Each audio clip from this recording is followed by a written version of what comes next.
Gusto mo bang bumalik ang taong mahal mo at mababaliw siya sa kakahabol sa iyo?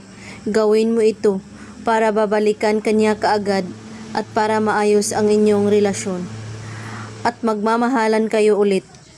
Mga kailangan sa ritual na ito: panulat, papel, sapatos. Kailangan magpo-focus po kayo sa paggawa nito at buo ang inyong paniniwala para tumalab agad. At napaka-epektibo po ito basta't may tiwala sa ginagawa. Isulat mo sa papel, bumalik ka at habul-habulin mo ako para maging okay na tayo. At pagkatapos, ilagay ito sa inyo na lagi mong ginagamit at banggitin mo ang pangalan niya at ang hiling. Bumalik ka sa akin, habul-habulin mo ako para maging okay na tayo.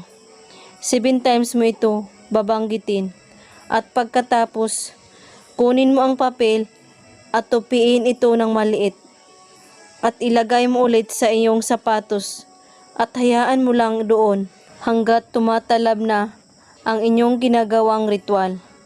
Gawin ito kahit anong oras at araw, basta't buo ang inyong paniniwala.